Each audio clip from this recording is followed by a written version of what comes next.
तो इंदिरा गांधी ने कांग्रेस पार्टी को तोड़ा, फिर उस पार्टी को 1971 में एक ऐसी जीत दिलाई कि पार्टी एकदम उनके सामने साष्टांग प्रणाम कर कर लेट गई। दूसरी बात कि पार्टी 71 में संसद के इलेक्शन चुनाव में जीत तो गई, लेकिन 72 में फिर जो राज्य चुनाव हुए उनमें भी कांग्रेस पार्टी का एकदम पूरा दौड़ रहा। 1971 वॉर तो जीती गई इंदिरा गांधी, तो उसका एक इफेक्ट भी रहा। उसकी वजह से जो है संसद में ही नहीं बल्कि राज्यों में भी जो है कांग्रेस पार्टी काफी स्ट्रांग हो गई। तो इसका मतलब ये है कि आपको अगर आपको कॉन्स्टिट्यूशनल अमेंडमेंट वगैरह करने हो तो आप लोकसभा, राज्यसभा, राज्यों में हर जगह पे आपके जो है नंबर्स हैं, इन सबको वश में करने के बाद फिर इंदिरा गांधी ने अपनी नजर जो है न्यायपालिका की तरफ लगाई। मेरा मानना है वो गलत इसलिए निकला क्योंकि वो ये समझ नहीं पाए कि इंदिरा गांधी किस तरह की जो है वो धृष्टता दिखा सकती है। प्रणय ने जब कहा कि आर्थिक जो पॉलिसीज हैं उनकी दिशा बदल गई, तो दिशा एक बार नहीं कई बार बदली। और इंदिरा गांधी के जब इकोनॉमिक पॉलिसी, आर्थिक पॉलिसीज के बारे में हम सोचते हैं तो अक्सर उन्हें जो है समाजवादी या सोशलिस्ट कहा जाता है। मैं समझता हूँ वो बिल्कुल गलत है। इंदिरा गांधी एक्चुअली समाजवादी या सोशलिस्ट नहीं, बल्कि आप उनको कह सकते हैं, जैसे सौरभ ने कहा, कि वो स्टेटिस्ट थी। उनको लगा कि स्टेट जो है वो है एंटिटी जो इस इकोनॉमी को संभाल सकता है।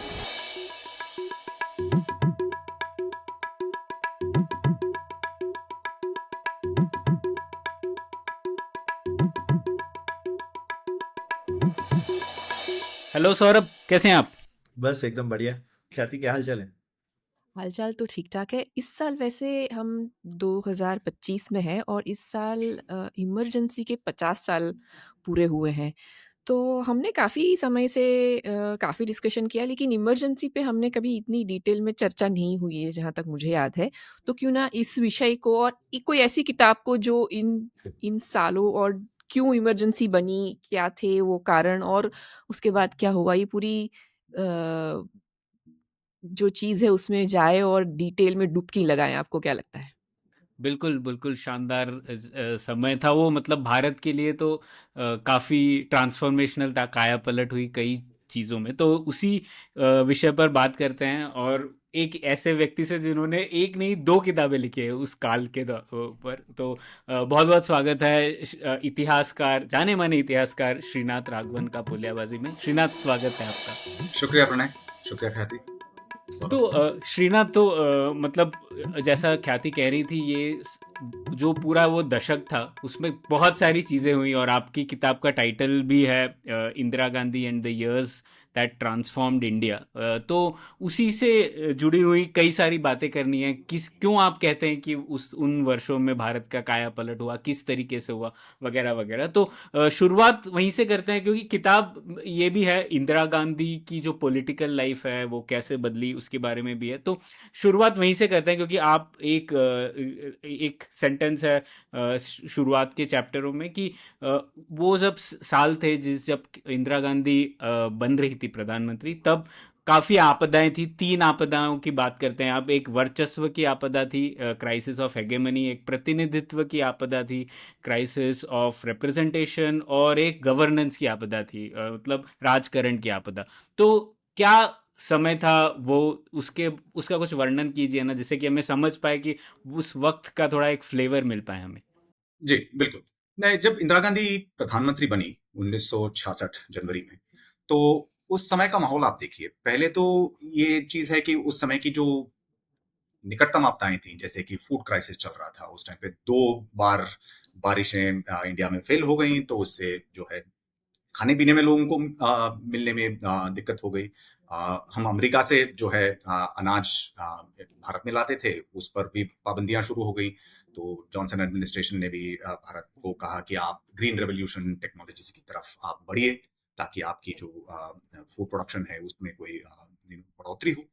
तो वर्ल्ड बैंक की तरफ से भी प्रेशर था कि हमारी जो इकोनॉमिक जो आर्थिक जो ढांचा है उसको बदलना है, ताकि इकोनॉमिक ग्रोथ पर फोकस हो। और तो इस तरह की जो निकटतम जो आपदाएं थी वो तो थी, लेकिन मैं समझता हूं कि हमें थोड़ा इतिहास में पीछे जाके इस दौर को देखना है। अगर आप भारत के इतिहास, खासकर जो है हमारे राजनीतिक इतिहास को समझना चाहें, आधुनिक भारत के, तो मैं समझता हूं कि 1935-36 जो है, जो पहली बार प्रोविजनल इलेक्शन हुए ब्रिटिश सरकार के अंतर्गत, उस टाइम पे इलेक्ट्रेट काफी था नहीं, 10% लोगों ने शायद वोट मतदान किया होगा। लेकिन वो एक दौर की शुरुआत थी। वो दौर जो है अगले 30 साल तक चला। मैं मानता हूं कि 1935-36 से लेके 1965-66 तक जो है, जो 30 साल रहा, वो समय था जब भारत और भारत का राजतंत्र बना और जो है पॉलिटिकल सिस्टम बनी। लेकिन इस सिस्टम को, और जो उस समय की प्रणाली थी, उसे हम कांग्रेस राज भी कह सकते हैं। जैसे ब्रिटिश राज के बाद जो राज आया वो कांग्रेस का राज था। कांग्रेस का जो दबदबा था भारत के राजतंत्र पर, भारत के लोकतंत्र पर, वो हर लेवल पे था। यानी कि केंद्रीय सरकार भी उन्हीं की थी, ज्यादातर राज्यों में उन्हीं की सरकार थी, और अगर आप लोकल लेवल में देखें वहां पर भी जो है कांग्रेस पार्टी और उनका जो ऑर्गेनाइजेशन था वो काफी ताकतवर था। और 1966 में जब इंदिरा गांधी प्रधानमंत्री बनी, तब तक कई संकेत थे कि कांग्रेस पार्टी का जो प्रभुत्व था भारतीय राजनीति में, वो कमजोर होता जा रहा था।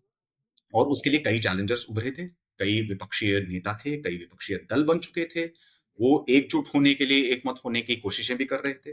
तो इसके संकेत जो है हम 1962 जब चीन के युद्ध हुआ और भारत की हार हुई, उसके बाद ही हम देखना शुरू कर सकते हैं। शास्त्री जी भी जब आए, वो कुछ काल के लिए ही प्रधानमंत्री रहे, लेकिन वो भी एक कठिन समय था। आर्थिक स्थिति कमजोर थी देश की। उसके बाद भारत पाकिस्तान युद्ध भी छिड़ गया 65 में। तो जब इंदिरा गांधी आई, तो आप कह सकते हैं कि ये एक तरह से जो ये कांग्रेस राज का जो टाइम था वो तकरीबन खत्म होने को आ गया था। और वो जो है फोर्थ जनरल इलेक्शन जब हुआ, जो आम चुनाव जब हुए, सांसदीय चुनाव 1967 में, उसमें कांग्रेस पार्टी की जो हार हुई, खासकर उनका जो कहते हैं मेजोरिटी जो था संसद में, वो काफी गिर गया। मेरे ख्याल 283 सीट तक पहुंच गया। आज के समय में शायद आपको लग रहा होगा कि 283 तो बहुत अच्छा नंबर है, लेकिन बिल्कुल। जो जहां से गिरी तो वहां हाँ। से 283 लगा कि भारी हो गई भाई। हाँ। पर उसके अलावा 7-8 जो स्टेट्स थे उस टाइम पे, जो है राज्यों का इलेक्शन चुनाव भी सांसदीय चुनाव के साथ साथ ही होते थे। पहले 4 चुनाव में ऐसे ही साइकिल चला, उसके बाद ही वो साइकिल टूटा, अभी तक जुड़ा नहीं फिर। तो उस टाइम पे जो है खासकर उत्तर भारत, बड़े बड़े प्रांतों में और राज्यों में कांग्रेस की सरकार गिरी, उनकी हार हुई। विपक्ष के कई गठबंधन के सरकार बने, उन्हें संयुक्त विधायक दल सरकार कहा जाता था। उत्तर भारत में ही नहीं, दक्षिण भारत में भी यही हाल था, खासकर तमिलनाडु, जो जहां से मैं आता हूँ। मेरे राज्य में कांग्रेस सरकार जो 1977 के 67 के जो चुनाव में हारी, उसके बाद कभी वापस आ नहीं पाए अपने बलबूते पर। हमेशा उनको जो है द्राविड़ मुन्नेत्र कड़गम या जो दूसरी पार्टी है ऑल इंडिया अन्ना द्राविड़ मुन्नेत्र कड़गम, उनके साथ जुड़ के आना पड़ा। तो कांग्रेस का जो पूरा उनका एक डोमिनेंस था इंडियन पॉलिटिक्स पर उस समय का, ये इस चुनाव ने दिखा दिया कि अब उसको लेकर चलना कांग्रेस पार्टी के लिए तकरीबन नामुमकिन है। तो सवाल ये पैदा हुआ कि जो नई प्रधानमंत्री आई, वो इस पार्टी के साथ क्या करें। तो ये इसीलिए मैं कहता हूं कि ये जो है इस टाइम पे ये 3 किस्म की समस्याएं या क्राइसिस जो है तकरीबन एक साथ जुड़ जाती हैं, और ये सब कांग्रेस पार्टी के अपनी डिफिकल्टीज के साथ जुड़ी हुई है। क्योंकि कांग्रेस पार्टी जो है तकरीबन भारत के राजतंत्र के साथ साथ उसका जो तालमेल था वो इतना टाइट था, और उनका दबाव इतना बड़ा था और इतना स्ट्रांग था कि जब कांग्रेस पार्टी के संकट में थी, तो ऐसा लगा कि भारत की राजनीति संकट में आ गई, और एक तरफ से थी भी। और ये आपको लगता है कि शायद क्योंकि आई मीन वो जो हम हमेशा बोलते हैं कि एक बड़ा नेता हो और फिर उसी के अराउंड सारी पावर और सब कुछ केंद्रित हो जाता है, तो नेहरू क्योंकि इतने बड़े नेता थे और उनके सब कुछ फिर एक व्यक्ति के अराउंड जब होने लगा तो ऑर्गेनाइजेशन वीक हो जाती है, और फिर वो जब व्यक्ति चला गया तो ऑर्गेनाइजेशन को समझ में नहीं आया कि हम करें क्या। वो तो कांग्रेस पार्टी की समस्या वो नेहरू जी के पर्सनालिटी की नहीं, बल्कि पूरे कांग्रेस पार्टी के ढांचे की थी। शायद आपको याद होगा कि जब भारत को आजादी मिली 1947 में, तो महात्मा गांधी ने कहा था कि आप कांग्रेस पार्टी को अपनी दुकान बंद कर देनी चाहिए। हाँ, बोला था आप जाइए और समाज कार्य कीजिए, बिल्कुल। देश की प्रगति के लिए काम कीजिए। कितना आप जो है पॉलिटिक्स करते रहेंगे। ठीक लेकिन वो कांग्रेस वालों को मंजूर था नहीं बिल्कुल, ठीक क्योंकि अब इतने इतनी तपस्या के बाद हाँ, जब मौका मिला आजादी है। हाथ आई है, हाँ कौन छोड़े सत्ता। हम्म, तो इसीलिए ये जो टेंशन रहा कांग्रेस पार्टी के अंदर कि इतनी बड़ी पार्टी जिसमें तरह तरह के जो लोग हैं और आ, गुट हैं, ग्रुप्स हैं, लीडर्स हैं, इनको कैसे हम एकत्र करके चलें, ये जो हमेशा रहा एक प्रॉब्लम रहा है। तो जवाहरलाल नेहरू का उनका जो एडवांटेज था वो ये था कि देश में उनकी बराबरी का कोई और नेता था नहीं। ठीक लेकिन मैं ये नहीं समझता हूँ कि ये ठीक होगा कहना कि कांग्रेस का पूरा जो ये है ढांचा है वो नेहरू जी पर ही केंद्रित था। अच्छा एक्चुअली अगर आप नेहरू के दशकों को देखें, मान लीजिए 1951 जब पटेल गुजर गए, उसके बाद से 1964 तक, तो अगर इन 13 साल को अगर आप देखें तो उस समय आप पहचानेंगे कि कांग्रेस में सेंट्रल गवर्नमेंट और पार्लियामेंट और इंटरनेशनल स्टेज में नेहरू का जो प्रोमिनेंस था वो तो था ही, लेकिन कांग्रेस के कई जो राज्य थे वहां पे मुख्यमंत्री बहुत प्रभावी थे। वो कांग्रेस के जो पार्टी के गठबंधन के अंदर भी उनकी काफी चलती थी और अपने राज्यों में तो उनका दबदबा था ही। और एक अच्छी इंटरेस्टिंग चिट्ठी है जो मैंने देखी शोध करते वक्त, जो इंदिरा गांधी लिखती हैं अपने पिता को, जो उस समय प्रधानमंत्री थे, मेरे ख्याल ये 1957 या 58 की, जब वो उनकी कहते सेक्रेटरी हैं भी थी कि या कुछ तो ये मुख्यमंत्रियों को जो है बहुत ज्यादा जगह दी, अच्छा सब अपने राज्य में सामंतवाद चलाते हैं और आप यहाँ दिल्ली में बैठे बैठे वो सब होने देते हैं, लेकिन इससे जो है लोकतंत्र का ही नहीं बल्कि कांग्रेस पार्टी का भी जो है दुर्बल हो रहा है। लेकिन नेहरू का ये मानना था कि देखिए ये पार्टी जो है आइडियोलॉजिकल पार्टी है नहीं, इसमें कई किस्म के टेंडेंसीज हैं, तो सबको अगर साथ लेके चलना होगा तो लोगों को अपने अपनी जगह में जाने के लिए आप, तो वो नेहरू का बड़ापन था कि उन्होंने एक ऐसा सिस्टम चलाया जहां पे उनका डोमिनेंस उस टाइप पे उन्होंने कभी ये पार्टी पर इतना जोर या दबाव नहीं दिया। खासकर 1962 में जो चीन के युद्ध के बाद हार हुई और कांग्रेस पार्टी और नेहरू जी के खुद की जो पोजीशन है वो काफी वीक हो गई, तो उस समय तो आप शायद जानते होंगे कि नेहरू ने तमिलनाडु के कांग्रेस अध्यक्ष के कामराज को दिल्ली में बुलाया और उन्हें कांग्रेस पार्टी का अध्यक्ष बनाया, और उस टाइम पे एक कामराज प्लान के नाम पे एक स्कीम चलाई गई कि कांग्रेस के जितने चीफ मिनिस्टर वो सब अपनी इस्तीफा दे दें और पार्टी के काम करें।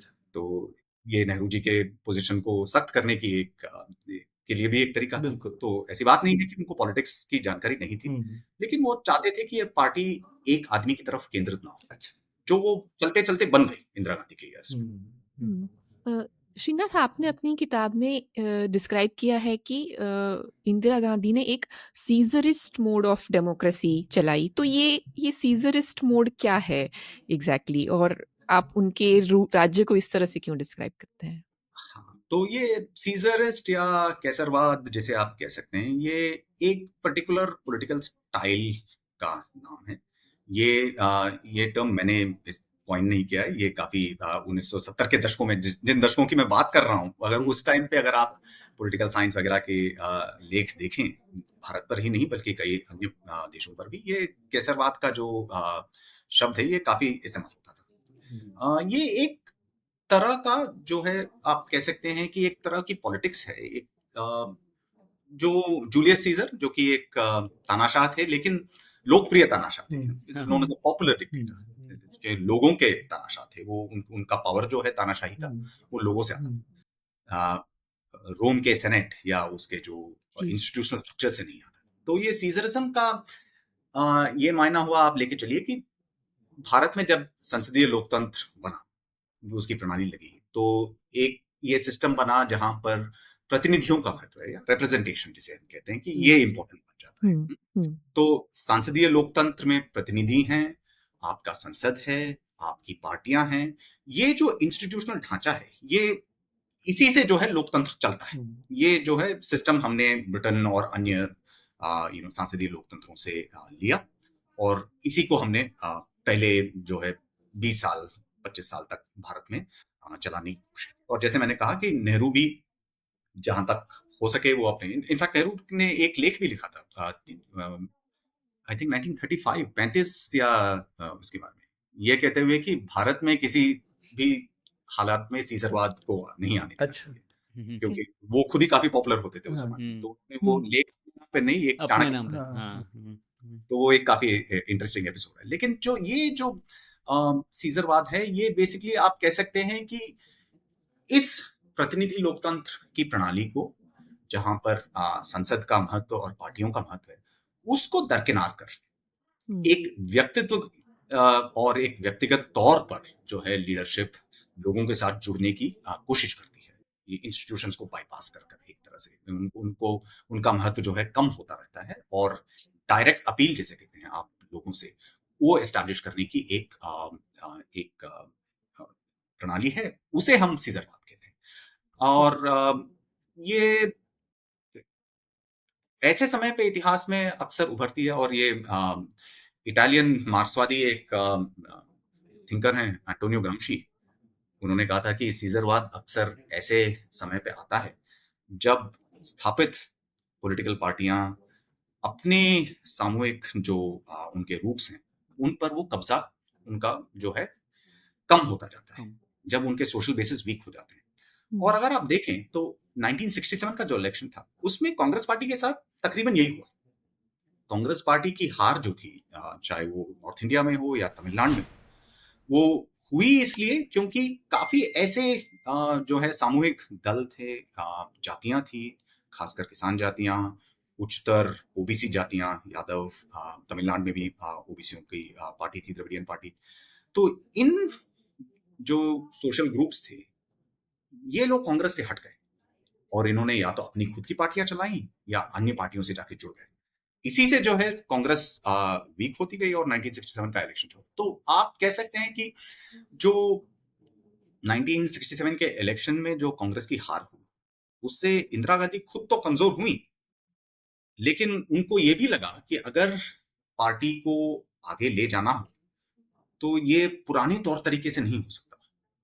और भारत में अब जब लोकतंत्र और गहरा होता जा रहा है, लोग और आगे बढ़ रहे हैं लोकतंत्र में शामिल होने के लिए, चुनावों में और लोग आते हैं वोट करने के लिए, लोगों का इंटरेस्ट बढ़ रहा है। ऐसी स्थिति में, ऐसी परिस्थिति में उनको लगा कि एक नया अपील क्राफ्ट करना पड़ेगा, जो पार्टी, संसद या लोकतंत्र के नॉर्मल स्ट्रक्चर से नहीं, बल्कि एक डायरेक्ट कनेक्शन। इसीलिए मैं कहता हूं कि इसको हम सीजरवाद के तौर पे समझ सकते हैं, क्योंकि इसका जो ऐतिहासिक रूट्स था, वो भी एक ऐसे मौके पे हुआ जब हम देखते हैं कि अक्सर अन्य ऐतिहासिक सिचुएशंस में भी हम देख सकते हैं, दूसरे देशों में भी, कि सीजरवाद जब होता है तो ये ऐसे मौके पर ही होता है। और इंदिरा गांधी ने जिस प्रकार की प्रणाली शुरू की, और मैं समझता हूं कि 1971 का जो जनरल इलेक्शन था, जो सांसदीय चुनाव थे, वो पहली बार था जब हमने देखा कि इस टाइप का जो है इंदिरा गांधी का एक पर्सनल अपील किया लोगों तक जाने के लिए। अगेन हमें लगेगा कि आजकल तो ये तो लोकतंत्र है ही, सब जगह ऐसा है। लेकिन उस समय पर ये काफी नई चीज थी। जैसे मैंने कहा, जवाहरलाल नेहरू ने भी कभी अपनी पर्सनल अपील को पार्टी को दरकिनार करने के लिए यूज नहीं किया, उनको सशक्त करने के लिए यूज किया।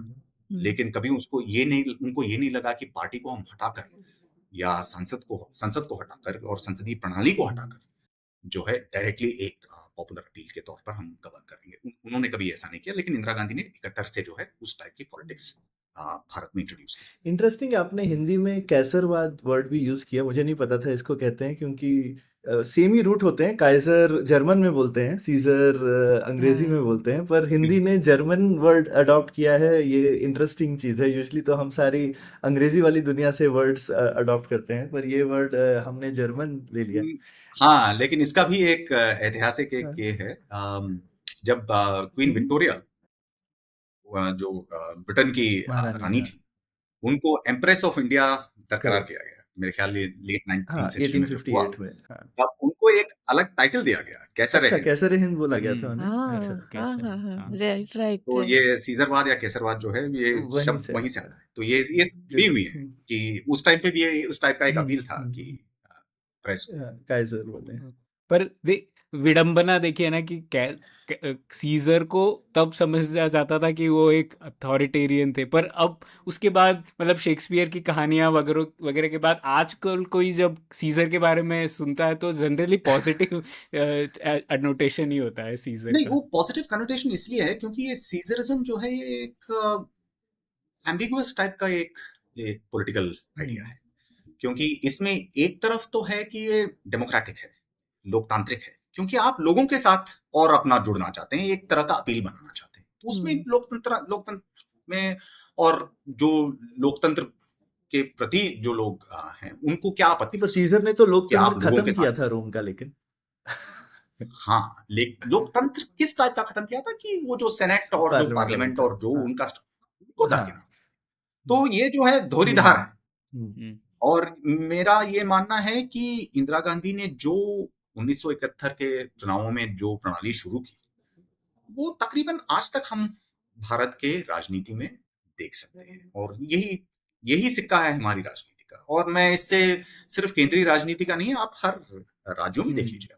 हम्म, आप देख लीजिए कि रीजनल पार्टीज की क्या अहमियत रहेगी भारतीय। वो सिर्फ एक व्हीकल है, एक जरिया है कि चीफ मिनिस्टर के कैंडिडेट को अपने आप को प्रोजेक्ट करने के लिए, यही बन गया है तकरीबन। हम्म, तो जहां पर पार्टी ऑर्गेनाइजेशन स्ट्रांग, जैसे भारतीय जनता पार्टी, वहां पर भी लीडरशिप स्ट्रांग है। तो ये लीडरशिप पर्सनालिटी सेंट्रिक पॉलिटिक्स जो इंदिरा गांधी ने इनॉग्रेट किया, उसका जो है उसका इम्प्रिंट काफी डीप चला है हमारी पॉलिटिक्स में। इस चीज का एक कारण ये था क्या श्रीनाथ की, क्योंकि जब शुरुआत हुई थी उनके प्राइम मिनिस्टरशिप की, तो सब लोगों को ये तो पता ही है वो गुंगी गुड़िया वगैरह की एक सिंडिकेट था, सिंडिकेट चाहता था कि एक थोड़ा प्लाएबल एक्टर होगा वगैरह, तो उनको गलत साबित करने के लिए वो इस मोड में चली गई, ऐसा कुछ था क्या? नहीं, देखिए, ऐसा है कि मेरा मानना है कि जब इंदिरा गांधी प्राइम मिनिस्टर प्रधानमंत्री बनी 1966 जनवरी में, तो वो इतनी आश्वस्त नहीं थी। वो पॉलिटिक्स से काफी उनका एक्सपीरियंस रहा। वो एक नेशनलिस्ट फैमिली में पैदा हुई, उनके फैमिली में उनके दादाजी, उनके पिता, बुआएं, काफी लोग पॉलिटिक्स में इन्वॉल्व थे। तो उनका तो नेहरू फैमिली का तो इतिहास ही ऐसा है कि पॉलिटिक्स तो उनके खून में दौड़ रहा है तकरीबन। तो बिल्कुल उसी सिस्टम के ऊपर। लेकिन उन्होंने कभी इलेक्टेड ऑफिस होल्ड नहीं किया। वो कांग्रेस के अध्यक्ष रही 1959 में, तो वो एक काफी इंपॉर्टेंट था। लेकिन उनका कभी ऐसा पॉलिटिकल पर्सोना नहीं था कि ऐसा उन्होंने कभी अपने आप को एक आश्वस्त पॉलिटिशियन के तौर पे कभी प्रेजेंट नहीं किया। तो इसलिए जब लोगों ने ऐसी बातें कही, गूंगी गुड़िया वगैरह, जो मैं मानता हूं कि काफी तिरस्कार की दृष्टि से कही गई थी, लेकिन वो कह रहे थे कि एक प्रधानमंत्री हमारी ऐसी हैं जो खड़े होकर खुद के लिए बोल नहीं सकती, जो डरती हैं पार्लियामेंट में बात करने से, ऐसे इस तरह के जो चीजें कही।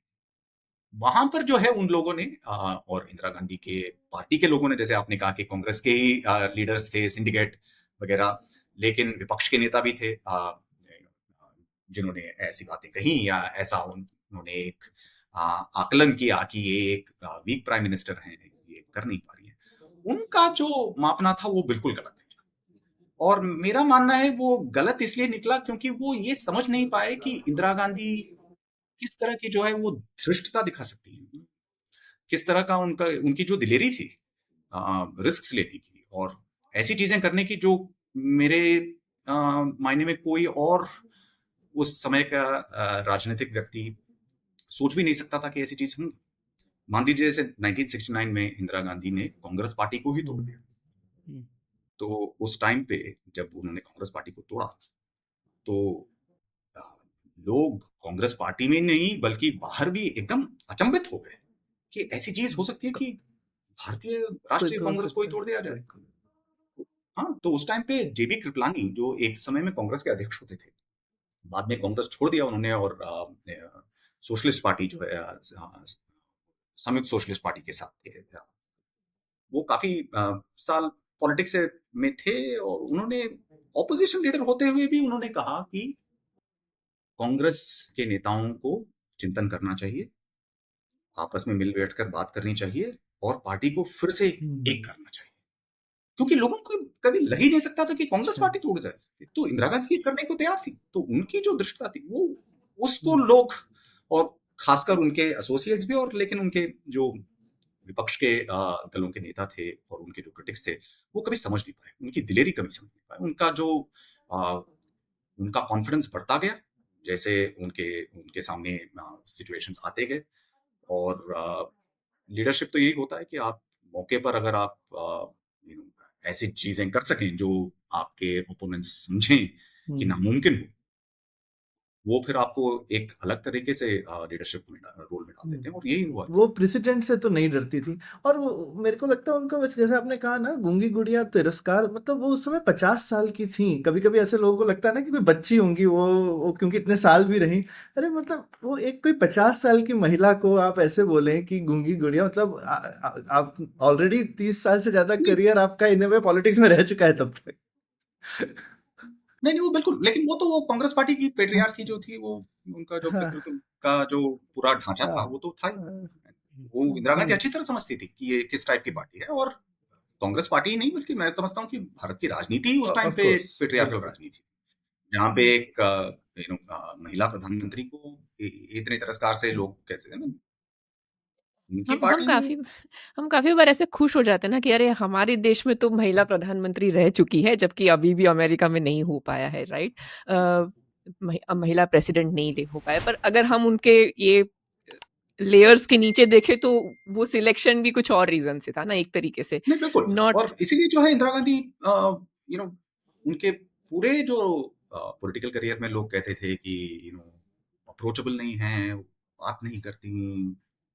तो एक चिट्ठी है जो इंदिरा गांधी ने मेरे ख्याल 1982 में लिखी अपने एक अमेरिकन मित्र को, जो उनको उनको काफी सालों से जानती थी। वो कहती थी कि लोग समझते हैं कि मैं बहुत अलूफ रहती हूँ, मैं ज्यादा मिलती जुलती नहीं, लेकिन ये सिस्टम ही कुछ ऐसा है कि अगर मैं यहाँ ज्यादा मिल घुल लूँ तो फिर लोग कुछ और ही बोलेंगे। तो और वो भी हुआ उनके साथ, किचन कैबिनेट की बातें चली, काफी कुछ हुआ जो इनिशियल डेज में। तो उन्होंने इन सबको लेकर फिर एक पॉलिटिकल एक पर्सोना जो उन्होंने क्राफ्ट किया, वो एक बहुत टफ लीडर का था। और लेकिन जैसे मैंने कहा कि वो उसमें एक बात भी थी कि उनकी जो दिलेरी थी वो उनके ओपोनेंट्स कभी समझ नहीं पाए। जैसे मैं आपको एक और एग्जांपल देता हूँ। आपने सौरभ ने बिल्कुल ठीक कहा कि इंदिरा गांधी ने प्रेसिडेंट्स को कभी ज्यादा मान्यता दी नहीं। जब 1968 में प्रेसिडेंट भारत के राष्ट्रपति का चुनाव होने वाला था, तो इंदिरा गांधी ने अपनी ही पार्टी के जो कैंडिडेट के खिलाफ आवाज दे दी। तो ये तो कभी हुआ ही नहीं कि लोकतंत्र में, और खासकर संसदीय लोकतंत्र में, ऐसी चीज हो कि प्रधानमंत्री अपनी ही पार्टी के उम्मीदवार के खिलाफ, और ओपनली बोला नहीं, लेकिन सबको पता था कि उन्होंने कह दिया कि कॉन्शियस वोट कीजिए, आप आपको जिसको जो है उनको वोट कीजिए। तो ये सब उनको करने के लिए वो तैयार थी, और ये उनके अपोनेंट्स को कभी समझ में नहीं आया। इसीलिए वो काफी जो है उनसे वो हमेशा तंग रहते थे कि करें तो क्या करें। ये बड़ी दिलचस्प बात है। तो अब क्योंकि आपने ये जो फेज है, ये इस काल को एक लंबा दशक, 70 का दशक इस तरीके से वर्णन किया है, तो उसके क्या नतीजे थे उसके ऊपर बातें करते हैं। तो सबसे पहले तो आर्थिक नतीजों पे आते हैं, क्योंकि उस वक्त ये भी था, एक जैसे 1966 में एक डीवैल्यूएशन हुआ था, और एक लग रहा था कि भारत एक अलग दिशा में जाने वाला है, जहाँ पर भारत एक्सपोर्ट्स को प्रमोट करेगा और इसीलिए अपनी जो वैल्यू है रुपी की उसको कम करेगा वगैरह वगैरह। तो ये एक अटेम्प्ट हुआ था, पर फिर उसके बाद वो चला गया और कहीं और कर नहीं पाया आगे के जो रिफॉर्म्स।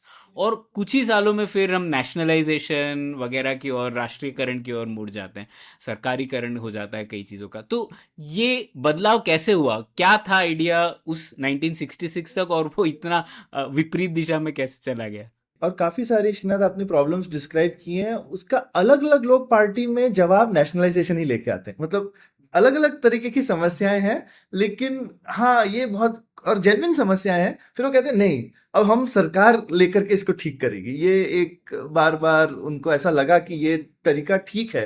इस पे काफी सहमति थी मेरे ख्याल से लोगों की। तो नहीं, आपने बिल्कुल सही कहा। मैं ये कह रहा था कि प्रणय ने जब कहा कि जो आर्थिक जो पॉलिसीज हैं उनकी दिशा बदल गई, तो दिशा एक बार नहीं कई बार बदली। तो और वो हुआ इसलिए कि एक तो इंदिरा गांधी के जब इकोनॉमिक पॉलिसी, आर्थिक पॉलिसीज के बारे में हम सोचते हैं इकोनॉमी उस टाइम का, तो अक्सर उन्हें जो है समाजवादी या सोशलिस्ट कहा जाता है। मैं समझता हूँ वो बिल्कुल गलत है। इंदिरा गांधी एक्चुअली समाजवादी या सोशलिस्ट नहीं, बल्कि आप उनको कह सकते हैं, जैसे सौरभ ने कहा, कि वो स्टेटिस्ट थी। उनको लगा कि स्टेट जो है वो है एंटिटी जो इस इकोनॉमी को संभाल सकता है, जो इसको उभार सकता है। तो वो उनका फंडामेंटल बिलीफ था, वाज़न्ट स्टेटिज्म। ये नहीं कि लेफ्टिज्म या सोशलिज्म या वो सब चीजें पॉलिटिकली यूजफुल थी टाइम टू टाइम, वो सब स्लोगन्स थे बोलने के, लेकिन उस डायरेक्शन में।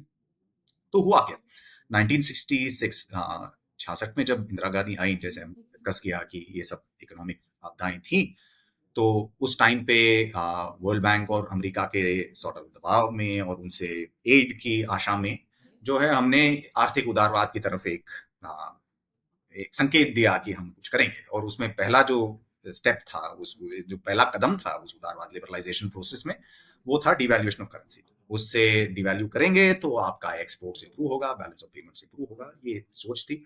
लेकिन वो इकोनॉमिक लॉजिक एक तरफ होती है हमेशा, लेकिन राजनीतिक जो है चाल हमेशा दूसरी तरफ चलती है। तो उस टाइम पे बैकलैश हुआ, और जिस तरह की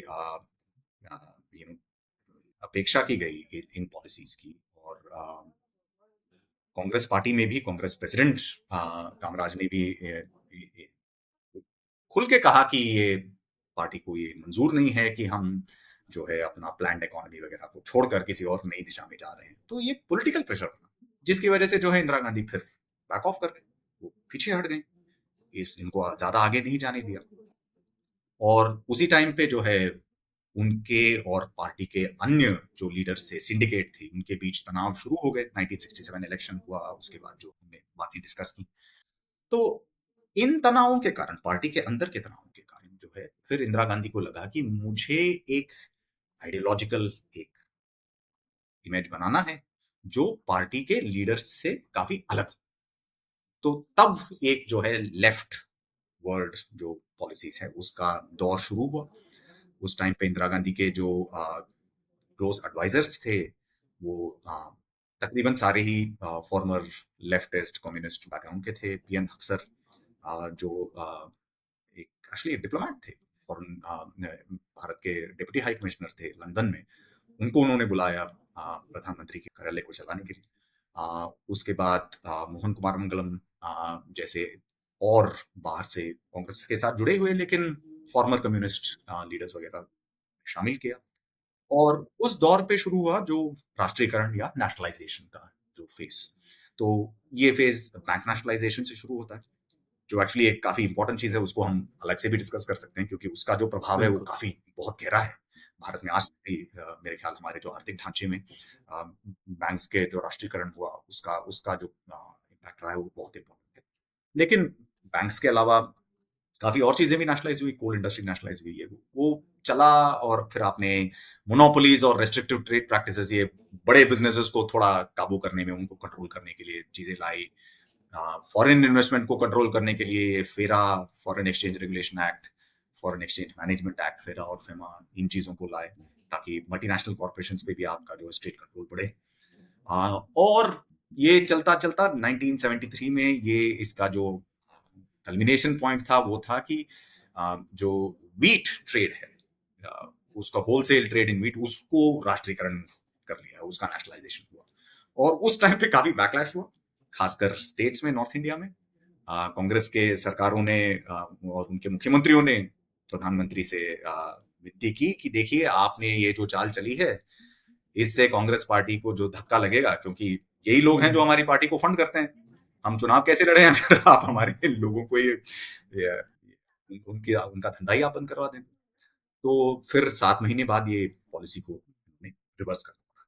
लेकिन इस दौर 1971 से लेकर 1974 तक आप देखें तो जो वैश्विक रुझान है वो भी काफी इंपॉर्टेंट हो गए, खासकर आर्थिक रुझान उस टाइम के। सो इस टाइम पे हो क्या रहा था, एक ग्लोबल सेटिंग में, वैश्विक सेटिंग में अगर आप देखें तो पहले तो था कि अमेरिका ने जो है वो ब्रेटन वुड्स जो समझौता था वो उससे हटकर बाहर आ वो गए जो गोल्ड से 1971 से उन्होंने लेकर। अपना तोड़ दिया जो करेंसी। उसका मतलब है कि उस टाइम पे बिल्कुल। एक्सचेंज रेट फिक्स्ड होते थे। हमें पता था कि भारतीय रुपया जो है वो डॉलर से कितनी बराबर है, कितने आपको क्या रेट है, वो हमेशा फिक्स्ड होता था। वो फिक्स्ड एक्सचेंज रेट का माहौल खत्म हो गया। उसका मतलब सबको अभी एक्सचेंज रेट मार्केट को डिटरमिन करना था। वो सिस्टम बनते बनते काफी उसमें हलचल मची ग्लोबल मार्केट्स में कि क्या होगा। नमस्ते, पुलियाबाजी पर जुड़ने के लिए आपका शुक्रिया। अगर आपको हमारी बातचीत पसंद आती है तो puliyabazi.in पर जाके हमारी वेबसाइट पर सब्सक्राइब ज़रूर करें, जिस पर आप नए और अनोखे विषयों पर हिंदी में आर्टिकल्स पढ़ सकते हैं। हम हमारे श्रोताओं द्वारा भेजे गए आर्टिकल्स भी इनमें शामिल करते हैं और फोटो कॉन्टेस्ट और ऐसे कॉन्टेस्ट जैसे दिलचस्प प्रतियोगिताओं में भी आप हिस्सा ले सकते हैं, तो इन्हें भी ज़रूर चेक करें। और ये पुलियाबाजी आपको कैसी लगी इसके बारे में हमसे ज़रूर शेयर करें। शुक्रिया। दूसरी जो बहुत इम्पोर्टेंट जो वैश्विक एक गतिविधि थी वो थी 1973 अरब इजरायली जो युद्ध छिड़ा, अक्टूबर युद्ध जिसे कहते हैं। उस युद्ध के तुरंत बाद जो organisation of petroleum exporting countries है, यानी कि जो कंट्रियां जो तेल ओपेक है, जो उन्होंने तेल के दाम को तकरीबन चौगुना कर दिया। वो $3 पर बैरल से तकरीबन $12 पर बैरल 4 महीने के अंदर अंदर चला गया। तो उससे जो है इन्फ्लेशन एकदम उछल गया। तो जो है महंगाई इतनी बढ़ गई। खासकर भारत में देखिए, अगर आप देखें कि भारत जैसे इकोनॉमी में उस टाइम पे खासकर महंगाई इन्फ्लेशन के दो मेन कारण होते थे। एक तो था तेल जो कि हम आयात करते थे बाहर से, इंपोर्ट का बिल अगर बढ़ गया आपका तो ऑटोमेटिकली जो है आपके इन्फ्लेशन हो जाएगा। और दूसरा है कि मॉनसून का फेलियर हो जाएगा अगर बारिश ना हो। तो इन 2 सालों में बारिश भी नहीं हुई और ये अरब इजराइल युद्ध की वजह से जो है तेल के दाम भी इतने बढ़ गए, इतनी जल्दी और इतना ऊपर चला गया कि अगर आप 1974 में देखें तो भारत में सालाना जो महंगाई है वो कम से कम 25% बढ़ रही थी, 25% इन्फ्लेशन, जो भारत के इतिहास में 20वीं सदी में सबसे हाई इन्फ्लेशन फेस रहा है। अगर आप वर्ल्ड वॉर 1 और वर्ल्ड वॉर 2 को छोड़ दें, युद्ध के समय को, वो अपना अलग उनका ये रहता है। तो ये इसकी वजह से जो है भारत की आप कहते हैं कि हमारी आर्थिक जो पूरी व्यवस्था थी वो काफी डिस्टर्ब हो गई। सामाजिक जो तनाव हैं वो काफी बढ़ गए। जगह जगह पे वर्कर्स और लोग कर्मचारी स्ट्राइक पर जाना शुरू कर दिया, क्योंकि उन्होंने महंगाई के खिलाफ डीए की इंक्रीजेस और बाकी सैलरी वगैरह की इंक्रीज के लिए की। लेकिन जैसा कि आप जानते हैं कि अगर डियरनेस अलाउंस वगैरह दे दिए जाएं तो उससे इन्फ्लेशन और भी बढ़ जाता है। उसको हम वेज इन्फ्लेशन स्पाइरल भी कहते हैं इकोनॉमिक्स में। तो वो भी उसका भी एक डर था कि ये ऐसी चीजें हो जाएंगी। तो इन जो है वैश्विक गतिविधियों और रुझानों की वजह से भी इंदिरा गांधी को ये अपनी सोशलिस्ट और स्टेटिस्ट पॉलिसी से पीछे हटना पड़ा, पीछे चलना पड़ा। इसलिए अगर आप देखें कि ये जो आपातकाल या इमरजेंसी का जो दौरान है 1975 जून से लेकर जो शुरू हुआ, उस टाइम पे अगर आप देखें तो भारत का जो मैक्रो इकोनॉमिक पॉलिसी है वो एक्चुअली काफी आप कह सकते हैं कि कंजर्वेटिव था। उसका पहला टारगेट अगर आप देखें था कि इन्फ्लेशन को कम करना है, महंगाई कम करनी है और जो फॉरेन एक्सचेंज रिजर्व्स हैं उनको बढ़ाना है। तो आईएमएफ से हमने 6-7 महीने पहले लोन भी लिया था और उस लोन के तहत हमने कुछ ऐसे कंडीशंस भी लगाए, जैसे कि वेज फ्रीजेस हो गए, कि कंपलसरी सेविंग स्कीम वगैरह। ये सब काफी टफ मेजर्स थे इकोनॉमिकली जो इंदिरा गांधी ने लिए, और लिए खासकर वर्किंग क्लास के खिलाफ। तो अगर आप ये मान के चले कि इंदिरा गांधी कोई सोशलिस्ट लीडर थी तो वो अपने कॉन्स्टिट्यूएंसी के खिलाफ ही काम कर रही थी। इसलिए मैं कहता हूँ कि वो स्टेटिस्ट थी। उनको लगा कि स्टेट और स्टेट का कंट्रोल इकोनॉमी पे वही सबसे महत्वपूर्ण चीज है। एक राजनीतिक लॉजिक भी था, क्योंकि जैसे आपने लिखा है, क्योंकि मोरारजी देसाई उनके वित्त मंत्री थे और डेप्यूटी प्राइम मिनिस्टर थे, और उन्हें जब निकाला गया फाइनेंस मिनिस्टर की पोजीशन से, उसके साथ साथ एक नेशनलाइजेशन भी कर दिया। तो वो एक राजनीतिक लॉजिक था क्या? बिल्कुल वही मैं कह रहा हूँ कि अगर आप बैंक नेशनलाइजेशन देखें तो उसका लॉजिक जो था वो बिल्कुल ही राजनीतिक था, क्योंकि उनको अपनी अलग छाप लगानी थी कि मैं एक प्रोग्रेसिव लीडर हूँ, मैं प्रो पीपल लीडर हूँ, मैं लेफ्टिस्ट लीडर हूँ, मैं ऐसी लीडर हूँ कि जो ऐसी चीजें कर सकती है जो कांग्रेस पार्टी पिछले 20 साल से बात कर रही है। अरे बैंक नेशनलाइजेशन की बातें तो 1951 से हो रही हैं, लेकिन किया किसने? कोई ये भी समझ नहीं था, सब समझते थे कि ऐसे तो कहने की बात है, लेकिन उन्होंने कर दिखाया। तो लेकिन बैंक नेशनलाइजेशन एक ऐसी चीज है, अगेन अगर आप देखें कि जो राजनीतिक लॉजिक की वजह से जो डिसीजन लिया गया, लेकिन उसका जो आर्थिक जो इम्पैक्ट रहा वो बहुत इंपॉर्टेंट था। बैंक नेशनलाइजेशन अनाउंस होने के बाद, वो ऑर्डिनेंस आपने पास करने के बाद ही प्रधानमंत्री और फाइनेंस मिनिस्ट्री ने ये भी सोचना शुरू किया कि अब करे तो क्या करें। अब भैया जी बैंक नेशनलाइजेशन तो राष्ट्रीयकरण तो हो गया, अब राष्ट्रीयकरण करके इस बैंकों का करे क्या? अब उनको लगा कि नहीं, अब तो हमारे हाथ में एक बहुत बड़ी चीज आ गई है, क्योंकि बैंक नेशनलाइजेशन की वजह से हम दो चीजें कर सकते हैं। एक तो बैंक ब्रांचेस को जो है हम एक्सटेंड करेंगे, क्योंकि आप सब बैंक्स को बोल दिया कि आप चलिए गांव-गांव जाकर आप ब्रांच खोलिए और हर 3 महीने आप रिपोर्ट भेजते रहिए कि कितने ब्रांचेस आपने खोले, कितना आपने लोन डिसबर्स किया, कितने लोगों को आपने दिए। तो उससे क्या है, एक नई कॉन्स्टिट्यूएंसी बन जाती है आपकी पॉलिटिकली। तो कांग्रेस पार्टी की जो ऑर्गेनाइजेशनल वीकनेसेस हैं, वो एक तरह से आप बैंक ब्रांचेस के तौर तरीके से उनको कंपेंसेट कर रहे हैं। दूसरा, जब खासकर ग्रामीण भारत में बैंक ब्रांचेस खुले, तो लोगों ने अपने पैसा सेविंग्स डालना शुरू किया बैंकों में। तो वो बैंकिंग सिस्टम में जब पैसा आ गया, तो उसको आपने सेंट्रल बैंक्स की पॉलिसीज को यूज करके डिपॉजिट्स और सेंट्रल बैंक की तरफ खींच लिए। फिर उस सेंट्रल बैंक्स से आपने केंद्रीय सरकार के जो डेफिसिट से उनको फाइनेंस करना शुरू किया। तो एक बहुत अच्छी मशीनरी बना दी। ये सब उन्होंने सोचा नहीं था जब ये अनाउंसमेंट हुआ, ये सब अनाउंसमेंट होने के बाद सोचा गया और बाद बना गया। और ये डेफिसिट किस लिए बन रहे थे? डेफिसिट बन रहे थे क्योंकि इंदिरा गांधी चाहती थी कि हम गरीबों के लिए कुछ स्पेशल प्रोग्राम्स बनाएं। तो ये गरीबी हटाओ का जो नारा उन्होंने 1971 के चुनाव में कहा था, वो सिर्फ कहने की बात नहीं थी। एक्चुअली उस टाइम पे उन्होंने काफी एंटी पॉवर्टी प्रोग्राम्स भी बनाए थे। और इंदिरा गांधी का सोच ये थी कि ग्रीन रेवोल्यूशन, जिससे कि बड़े किसानों को काफी बेनिफिट हुआ, क्योंकि वही थे जो इन ग्रीन रेवोल्यूशन के इनपुट, सीड्स, फर्टिलाइजर वगैरह जो भी इनकी मांग थी वो सब पूरे कर सकते। लेकिन छोटे किसानों या लैंडलेस लेबर वर्कर्स के लिए कुछ करें, उनकी भी स्थिति काफी खराब हो रही है। इसीलिए उन्होंने ये एंटी पॉवर्टी प्रोग्राम शुरू किया। तो ये एंटी पॉवर्टी प्रोग्राम्स का फाइनेंसिंग जो है आपके बैंक नेशनलाइजेशन से जुड़ गया। तो ये सब हुआ और एक पॉलिसी बनी, एक फ्रेमवर्क बना, लेकिन ये सब सोचा नहीं गया था पहले। इसीलिए मैं ये समझता हूं कि अगर आप इंदिरा गांधी की पॉलिसी, एक खासकर आर्थिक पॉलिसी को समझना चाहें, तो क्या वो सोशलिस्ट थी, समाजवादी थी, या पूंजीवादी थी, या स्टेटिस्ट थी, ये पूछने से ज्यादा ये उपयोगी होगा कि हम ये समझें कि उनकी पॉलिसीज का इम्पैक्ट क्या रहा। और अगर आप लॉन्ग रन में देखें, उनकी पॉलिसीज का इम्पैक्ट दो चीजों में रहा। एक तो कि जो हमारी आर्थिक प्रणाली है वो धीरे धीरे स्टेप बाय स्टेप और उदारवाद की तरफ बढ़ती गई। लिबरलाइजेशन, स्टेट कंट्रोल कम होता गया 1975 से धीरे धीरे। कोई कन्विक्शन नहीं था, मैं ये नहीं कह रहा हूं कि हम लिबरलाइजेशन करने के लिए तैयार थे, वो तो 1951 में ही हुआ, लेकिन 1991 में ही हुआ, लेकिन 1975 से ही हमने जो है उस दिशा में जाना शुरू कर दिया। और दूसरी चीज थी कि ये state lead schemes targeted groups के लिए, पर्टिकुलर ग्रुप्स के लिए जो है। और अगर आप आज देखें भारत के राजनीति को, तो ये स्कीम्स तो हावी है हमारी राजनीति पर। अभी देखिए, आप बिहार में चुनाव हो रहे हैं तो केंद्रीय सरकार ने फट से वो महिलाओं के लिए एक ये दे दिया।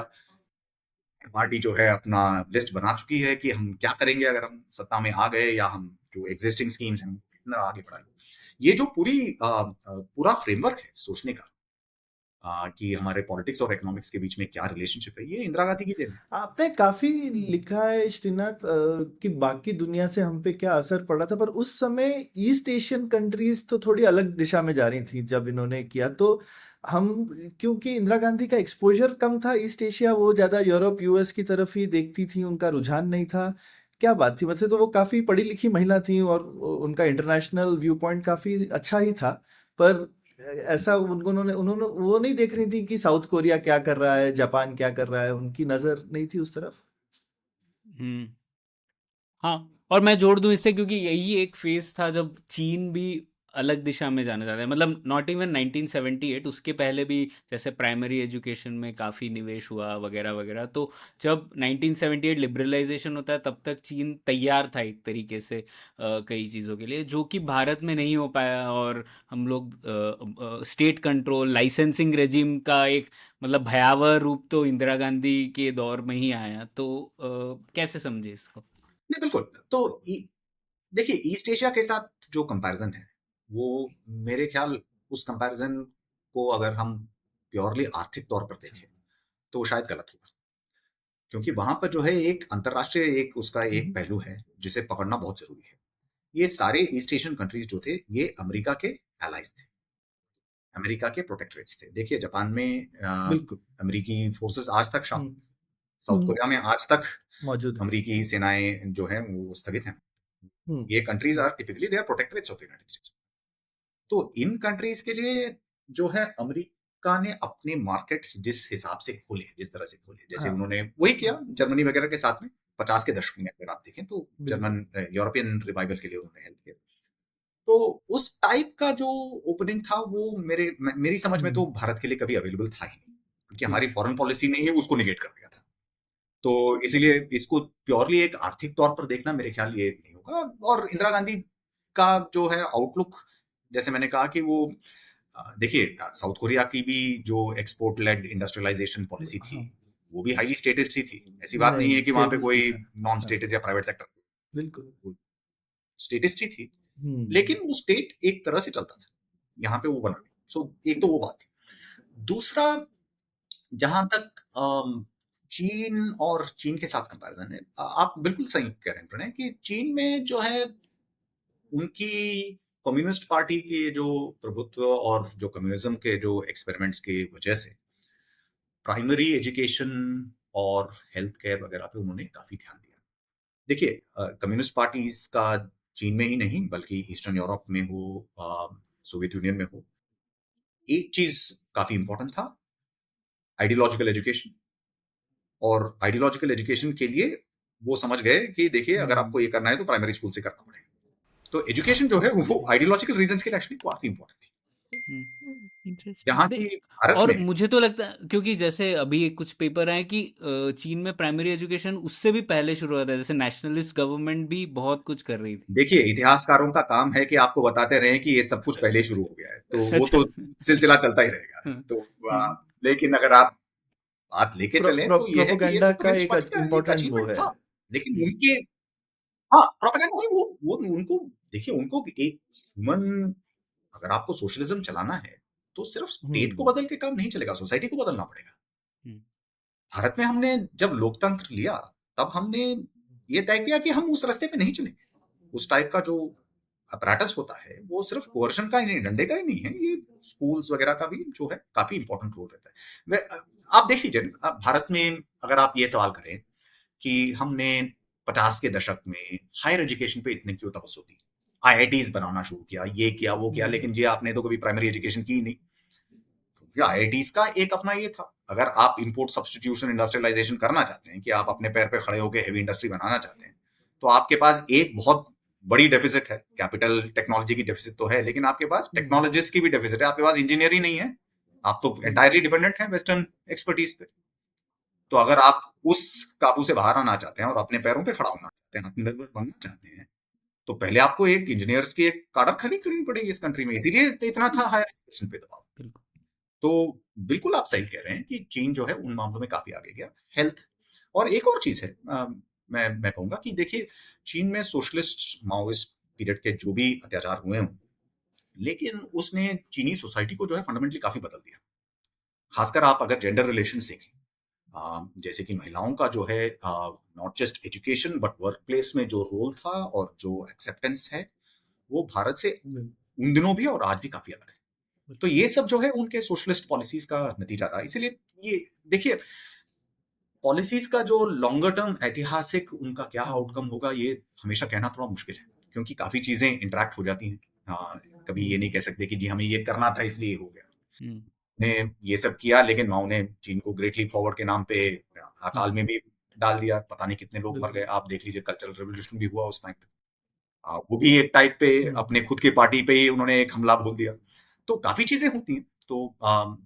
तो किन चीजों का आउटकम किस डायरेक्शन में होता है, ये हमेशा आगे से तय करना काफी मुश्किल है। इसीलिए इतिहासकारों का हमेशा कुछ ना कुछ महत्व रहेगा, हम भी कुछ बोल सकते हैं। एआई रिप्लेस नहीं करेगा, जी, कॉम्प्लेक्स अडेप्टिव सिस्टम है ये। हाँ, हम बिल्कुल। लोग हमेशा बात करते हैं और कॉम्प्लेक्स। हमेशा जो है हमारा इतिहास का हमारा जो जिस जिस हम्म, दृष्टिकोण से हम इतिहास को देखते हैं वो भी बदलता रहता है, क्योंकि हमारा जो चश्मा तो हमारा आज हमारा भी है। समय बदल रहा है, हम्म, समकालीन जो चीजें बदलती हैं, तो हम भी नई दृष्टिकोण से इतिहास को देखना शुरू कर देते हैं। बिल्कुल। सो श्रीनाथ, अगर अगर हम थोड़े इमरजेंसी पे आए तो ये पहले तो थोड़ा-सा ये बताएँगे कि क्या चेंजेस हुए थे उस दौरान? जो हमारे संसदीय लोकतंत्र के ढाँचे में ही वो कुछ-कुछ चेंजेस जो इंदिरा गांधी ने किए थे और उनकी बहुत टकराव भी हुआ था जुडिशरी के साथ, राइट? तो पहले तो क्या ये चीज़ें हुई थी जिसने एक तरीके से हमें इमरजेंसी की ओर धकेला? और क्या आपको लगता है कि जिस तरह से हमारे लोकतंत्र हमारी कॉन्स्टिट्यूशन का ढांचा था, क्या ये इनएविटेबल था कि कभी ना कभी तो ये नहीं तो बाद में कोई आके उसको मिसयूज तो करने ही वाला था? क्या ऐसा आपका कोई असेसमेंट है? नहीं, देखिए, आप बिल्कुल सही कह रही हैं कि इमरजेंसी आपातकाल के जो नियम लॉज थे, वो प्रोविजंस थे, वो कॉन्स्टिट्यूशन में ही है। सो इन सेंस अगर आप देखें तो इमरजेंसी के कॉन्स्टिट्यूशन को इन्वोक करके ही इमरजेंसी को लागू किया गया उस टाइम पे, आपातकालीन के जो शुरू हुआ। लेकिन हमें एक चीज और भी पूछनी पड़ी कि मान लिया कि इंदिरा गांधी एक बहुत शक्तिशाली नेता थी अपने टाइम में, लेकिन फिर भी एक पॉलिटिकल सिस्टम है जो आपने खड़ा किया 1950 में, कॉन्स्टिट्यूशन जब लागू किया, तो जब संविधान हमारा बना, एक पॉलिटिकल ढांचा हमने खड़ा किया। तो ये पूरा ढांचा इस तरह से इसको हमने तैयार किया था कि इसमें किसी एक व्यक्ति के डिक्टेटरशिप के तौर पे लागू होना ये तकरीबन नामुमकिन होगा। तो ये पूछने की जरूरत हमें है कि इंदिरा गांधी ने इमरजेंसी किस लिए लागू किया, हुँ, ये एक सवाल है। हुँ, लेकिन ये इमरजेंसी हुई कैसे, ये एक अलग सवाल है। और इस हुँ, सवाल को मैं समझता हूं कि ये हम थोड़ा कम इस पे महत्व देते हैं, और ये समझना हमारे लिए बहुत जरूरी है। तो इसको मैं दो दृष्टिकोण से देखता हूं। तो देखिए, अगर आप किसी भी राजनीतिक ढांचे को ले लीजिए, कोई भी राजनीतिक संरचना हो आपकी, उसके दो पहलू होते हैं ब्रॉडली। एक तो है जिसे आप कहते हैं सेपरेशन ऑफ पावर्स, मान लीजिए, या शक्तियों का जो पृथक होना, कि जो है आपके कार्यपालिका एग्जीक्यूटिव ब्रांच की कुछ है, कुछ संसद में कुछ शक्तियां हैं, न्यायपालिका कुछ चीजें कर सकती है, विपक्षी दलों का अपना एक स्थान है और महत्व है इस सिस्टम में। तो इसे distribution of powers and capabilities functions है। कहते हैं।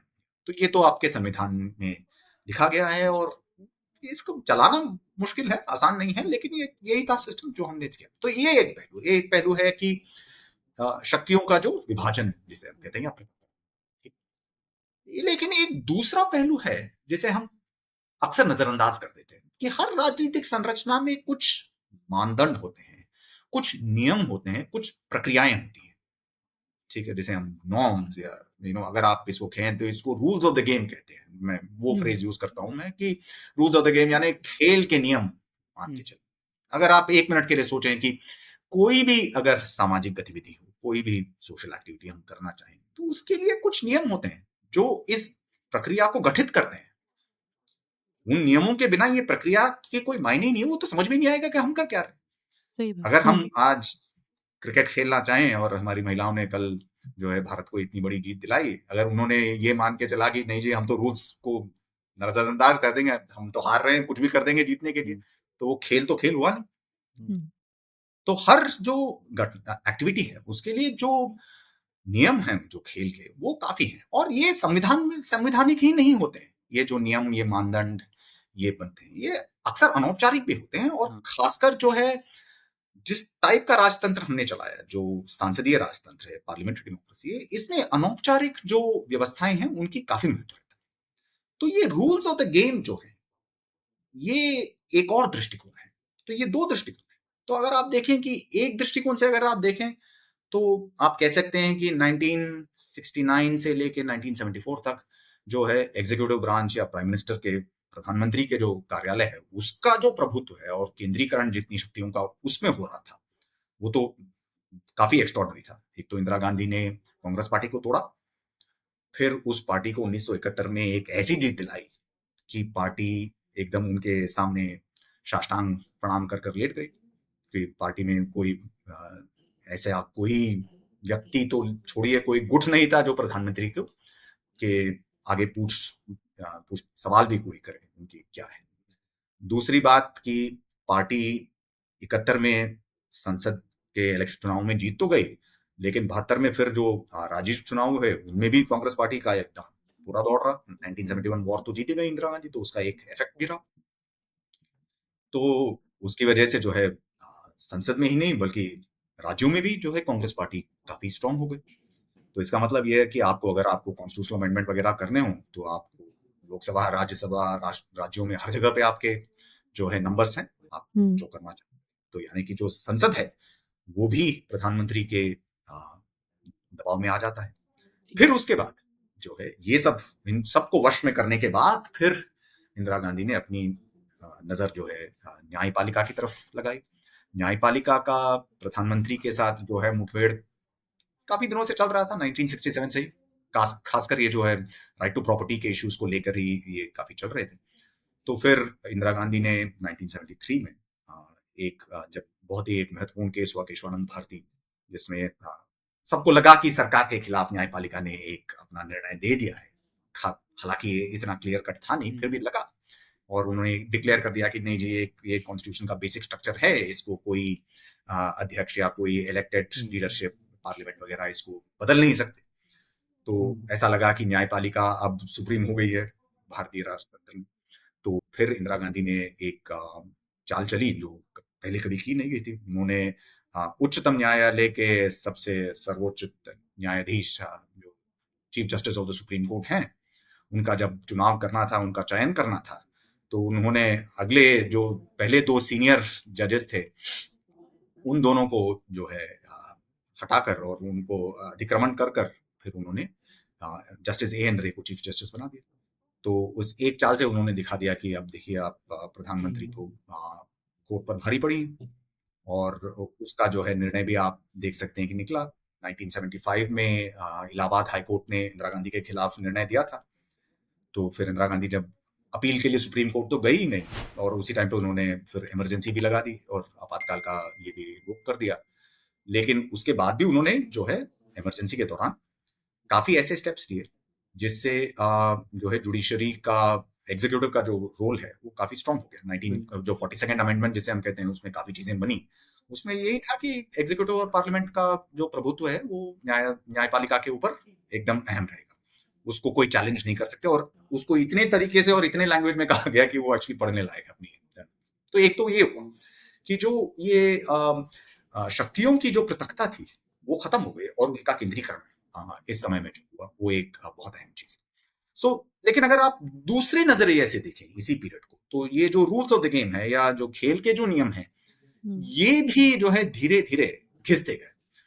आप कह सकते हैं कि 1967 से जब पहली बार कांग्रेस पार्टी चुनाव में स्टेट्स में खासकर हारी, तो जो चुनावी प्रतिस्पर्धा जो है वो बढ़ती जा रही है भारतीय राजनीति में। हर इलेक्शन जो है और कॉम्पिटिटिव बन रहा है, और इस मौके पर और इस सिनारियो में और इस संदर्भ में हम कह सकते हैं कि कांग्रेस पार्टी ने ही नहीं बल्कि बाकी जो विपक्षी पार्टी थी और अन्य पार्टियां थी, उन्होंने भी इन जो है नियमों को नजरअंदाज करना शुरू कर दिया।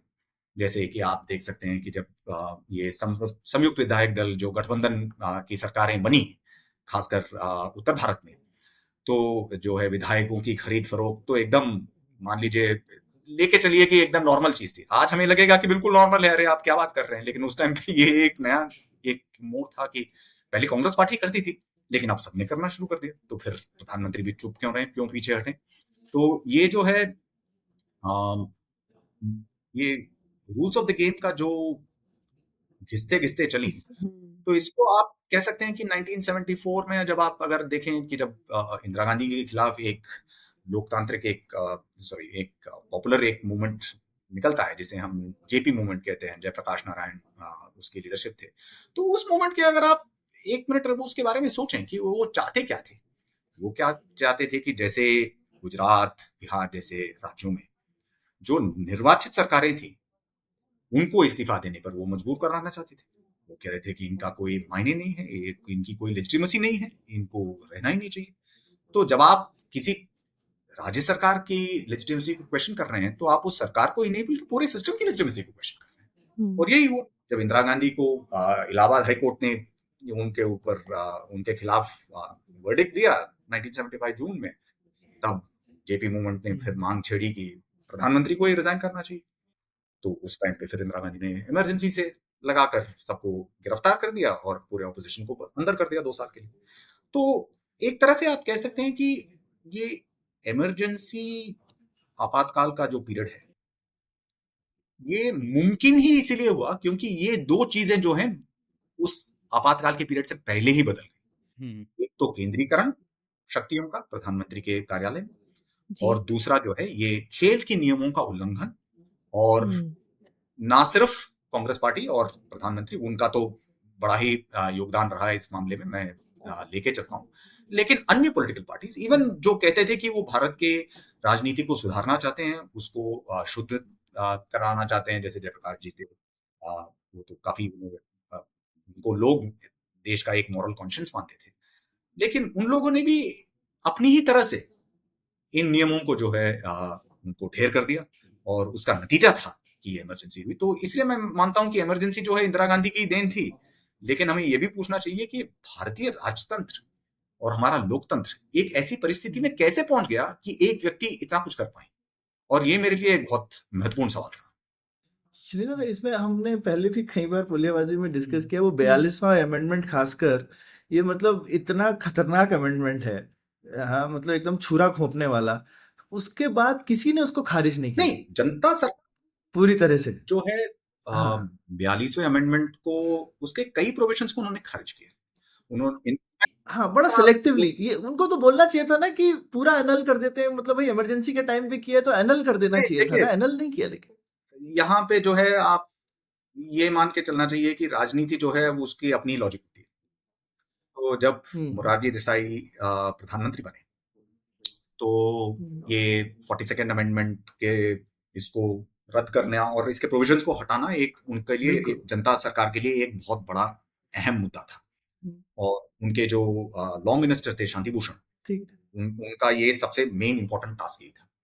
लेकिन जब पार्लियामेंट में, जब संसद में ये उस टाइम के जो प्रिवेंटिव डिटेंशन एक्ट है, उसको हटाने के लिए, जिसे मीसा कहते थे, मेंटेनेंस ऑफ सिक्योरिटी एक्ट 1975, ये मीसा को हटाने के लिए जब बिल उन्होंने लागू किया, तो और ये जो पार्लियामेंट में उसको जब लाए, इंट्रोड्यूस किया, तो उस बिल में एक और प्रोविजन था कि अगर सरकार चाहे तो फ्यूचर में प्रिवेंटिव डिटेंशन की पॉलिसी होनी चाहिए। तो फिर एकदम हाय तौबा मच गई संसद में, खासकर जनता के बेंचेस से।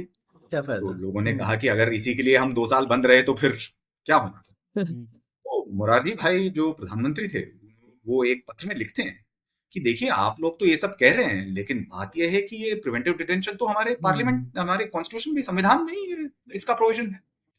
और ना ही वो बिल्कुल सही कहते हैं कि ये प्रोविजन संविधान में ही नहीं है, बल्कि संविधान में फंडामेंटल राइट्स चैप्टर में है। तो ये तो कोई है, तो ये सब तो हमारी देन है। तो इसीलिए जो कांग्रेस पार्टी के पॉलिटिशियंस थे, जो जनता गवर्नमेंट में चले गए, और बाकी पार्टीज के भी जो लोग थे, सबको लगा कि ये जो शक्तियां हैं, इनको जो है खारिज नहीं कर, ये कभी भी जो है हम आएंगे इसमें, और हमेशा लगा कि ये कर सकते हैं। तो इसीलिए जो है, क्योंकि ये हमारी राजनीति में ये सब चीजें जो है, आप एकदम आम तौर से हम लेके चलते हैं कि यार ये सब तो चलेगा, ये तो विधायक अगर कोई पार्टी बदल रहे हैं, उनको खरीदा जा रहा है, या सरकारें गिराई जा रही हैं, या प्रिवेंटिव डिटेंशन के नाम पर लोगों को सालों साल अंदर कर दिया जा रहा है, तो ये सब तो काफी सालों से चलता आ रहा है। तो ये इनके जो ये हमारे संवैधानिक ढांचे से ही जुड़े हैं। तो आप बिल्कुल सही कह रहे हैं सौरभ, कि वो एक मौका था जब अगर हम चाहते तो कर सकते, लेकिन जनता के जो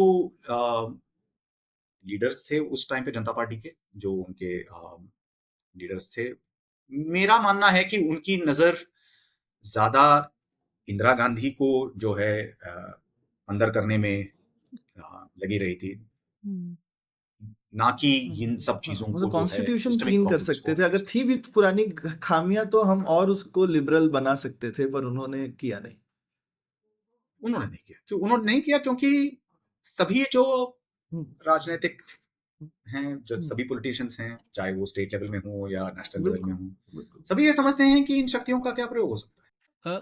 श्रीनाथ, आपने कहा 2 नतीजे थे इंदिरा गांधी के रूल के जो कि आज भी चल रहे हैं। मैं पूछना चाहता था, एक तीसरा ये भी है क्या कि जो पार्टियां हैं, मतलब पार्टी एक इंस्टीट्यूशन के तौर पे इतनी हावी हो गई है हमारे दूसरे इंस्टीट्यूशंस पर ना, जैसे एंटी डिफेक्शन लॉ आया उसके बाद वगैरह वगैरह, तो अब और फिर तो देख इलेक्टोरल बॉन्ड्स वगैरह भी जैसी चीज़ें आई, हम लोग देख रहे हैं कि जो पार्टी है उसमें एक एक या 2 पावरफुल लोग हैं वो है, लेकिन पार्टी एज एन इंस्टीट्यूशन काफ़ी पावरफुल है बाकी इंस्टीट्यूशन से, और हर चीज़ पे वो हावी होती जाती है। तो क्या ये भी अब हम कह सकते हैं 1971 के बाद, तब इंदिरा गांधी के दौर से शुरू हुआ, या और कुछ हिस्ट्री कहेंगे आप इसकी? नहीं, देखिए, आई मीन शुरुआत तो मैं कह सकता हूँ, हम कह सकते हैं कि उसी दौर पे हुआ, क्योंकि देखिए, तब तक अगर आप 50 के दशकों में देखें, ऐसी बात नहीं है कि न्यायपालिका और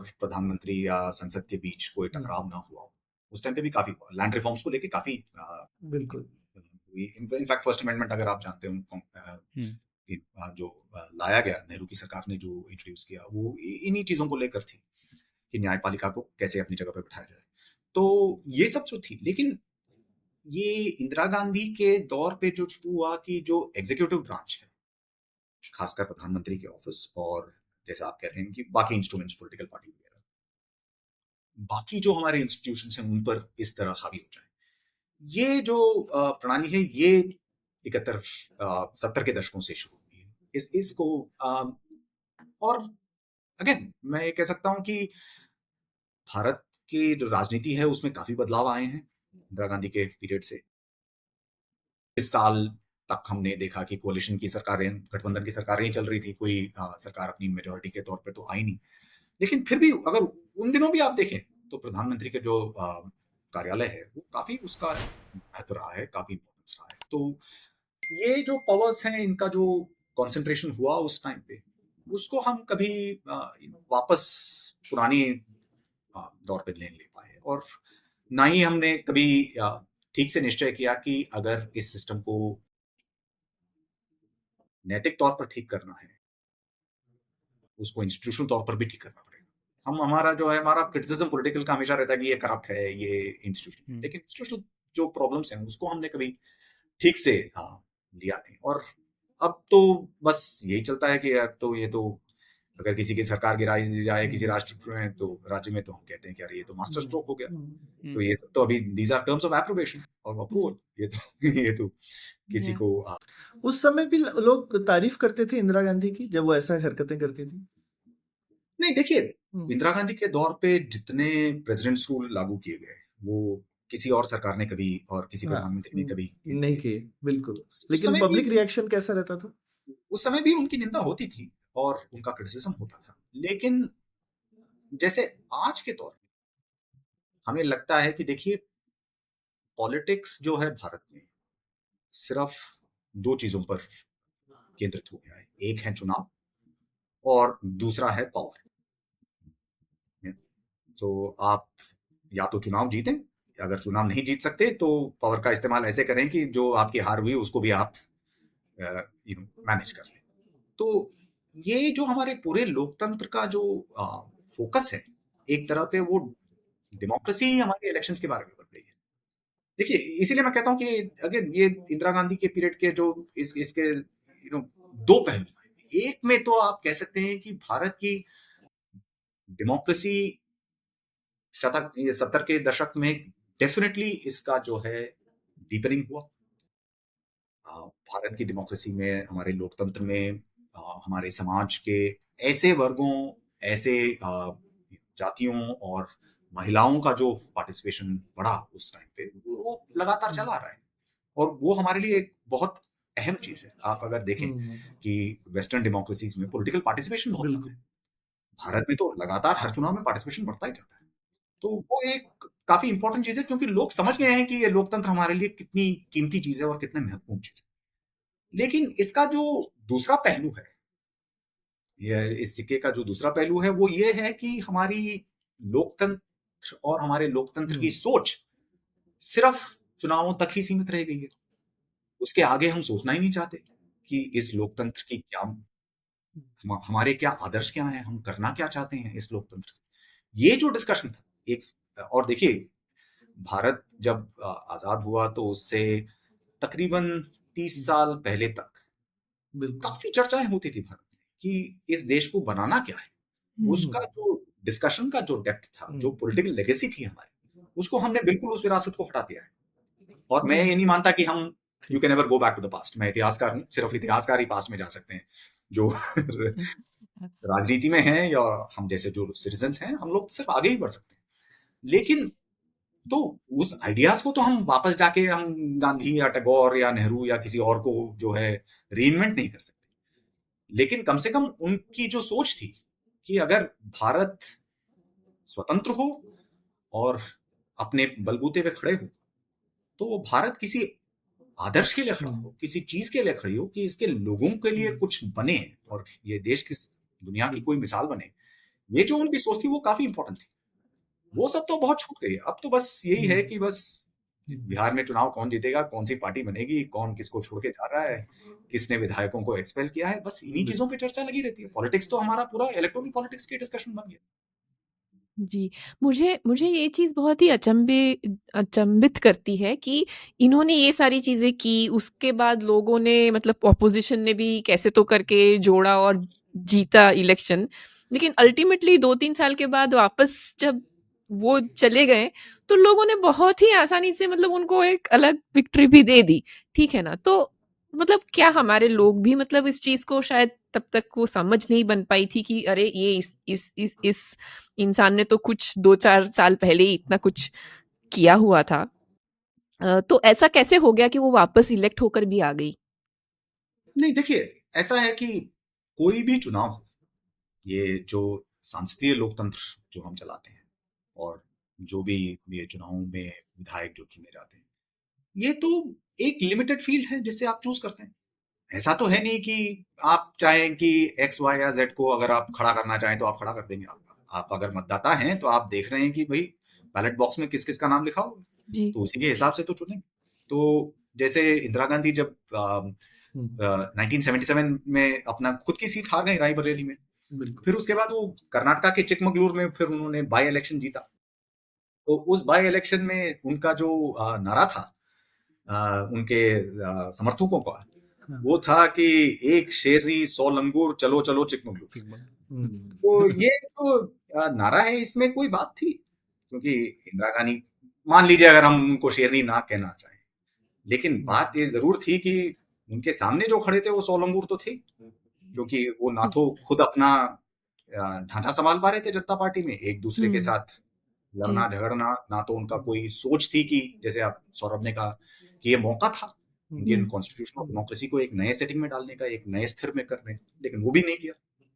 तो अगर आप लोगों को देखें तो करें। और एक चीज और है, वो फिर से हमें वही वैश्विक रुझानों के बारे में याद दिलाती है।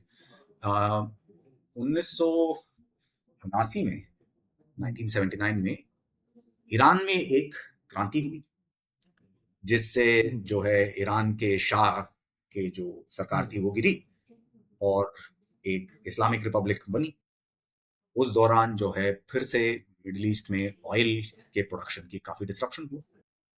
तो उसके संदर्भ में जो है तेल के प्राइसेस में फिर से एक बढ़ोतरी हुई बहुत जल्दी। और एक और, इसे हम सेकेंड ऑयल शॉक कहते हैं, एक दूसरा एक हमें जो है एक धक्का लगा फिर से, जैसे 1974 में लगा। तो और इस धक्के का जो है फिर से एक बार भारत के जो हमारी इकोनॉमी थी उसके ऊपर काफी प्रभाव रहा। इनफैक्ट अगर आप डेटा देखें 1979 में, तो भारत का जो जीडीपी है वो पूरे 6% गिर गया 1970 में। -6% जीडीपी ग्रोथ रही। ये था sharpest contraction of the Indian economy पूरी 20वीं सदी में।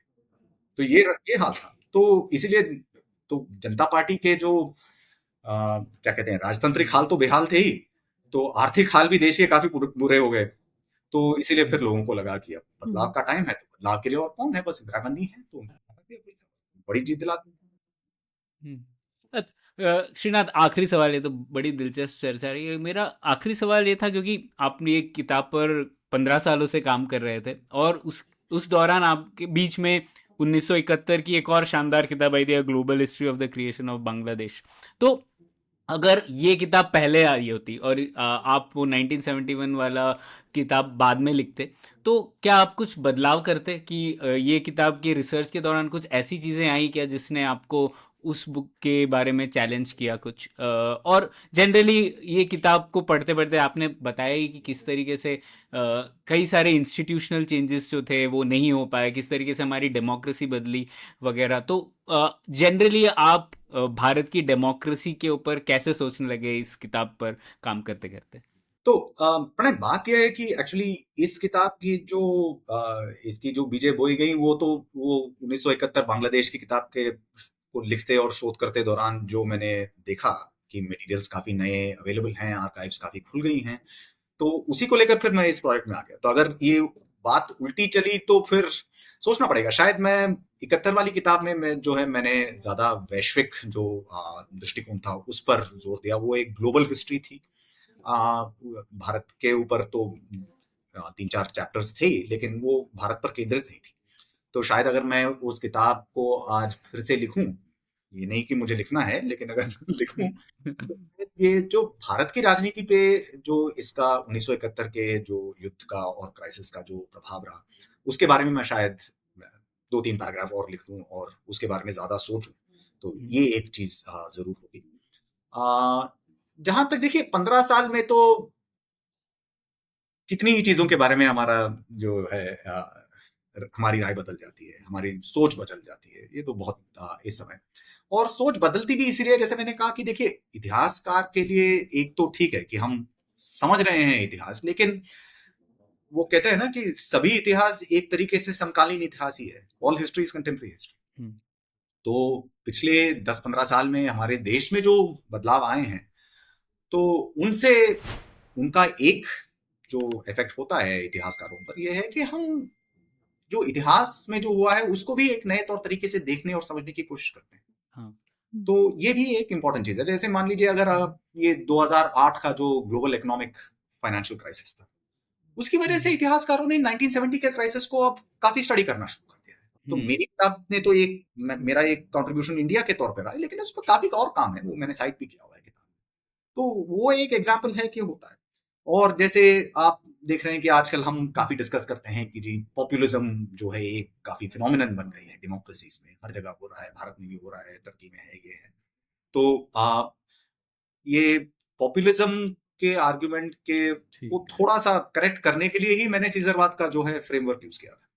लेकिन अगर ये पॉपुलिज्म की डिस्कशन आज नहीं हो रही होती, तो शायद मुझे वो सीजरवाद के बारे में सोच मेरी उस तरफ जाती नहीं। तो इसीलिए जो है समकालीन जो घटनाएं हैं और जो गतिविधियां हैं, वो इतिहासकार के लिए काफी महत्वपूर्ण है। इसका मतलब ये नहीं है कि हम ऐतिहासिक मुद्दों को एकदम समकालीन दृष्टिकोण से ही देखें, लेकिन ऐसा कोई दृष्टिकोण नहीं है जो समकाल से भी ना जुड़ा हुआ हो। क्यों, इतिहासकार तो कोई भगवान तो है नहीं, खुदा तो है नहीं कि वो कोई ऊपर से ही देख रहा हो। हम जहां पे हैं वहीं से शुरू कर सकते हैं। तो इसीलिए कई चीजों के बारे में मेरी तो राय बदली है। जैसा मैंने कहा, वैश्विक रुझाव हैं, बैंक राष्ट्रीयकरण, नेशनलाइजेशन, ये एंटी पॉवर्टी प्रोग्राम्स, इनका जो इम्पोर्टेंस और ये सब रहा है, इन सब मैं तो कहूंगा कि तकरीबन हर मुद्दे के बारे में इस पीरियड का मेरा जो है प्रायर मेरी पिछली जो सोच थी वो काफी बदल गई, और बदलने के लिए तो किताब लिखते हैं। नहीं, बहुत मजा आया श्रीनाथ आज आपसे बात करके, और मेरे ख्याल से हमारे श्रोताओं को भी आया होगा। हमने तो मतलब किताब में तो बहुत बहुत खजाना है, और मैं अपने श्रोताओं से बोलूंगा जरूर पढ़िए Indira Gandhi and the years that transformed India. और इसमें मैं बोलूंगा कि ईयर्स दैट ट्रांसफॉर्म्ड इंडिया ज्यादा इंपॉर्टेंट पार्ट है, जो कि आई थिंक हमारे पुलियाबाजी के श्रोता उनमें हमेशा इंटरेस्टेड रहते हैं। ये व्यक्तिगत इंदिरा गांधी से उतनी, इंदिरा गांधी द पर्सन से इतना एसोसिएटेड नहीं है जितना कि उस काल में हिंदुस्तान कैसे बदल गया, और जिसके हम आज का हिंदुस्तान ज्यादा समझ सकते हैं उस काल को समझकर। तो बहुत आपका शानदार कंट्रीब्यूशन है श्रीनाथ इस चीज को लेकर के, धन्यवाद आपका। नो थैंक यू, धन्यवाद सौरभ, ख्याति और प्रणय, पुलियाबाजी के लिए बहुत मजा आया। शुक्रिया।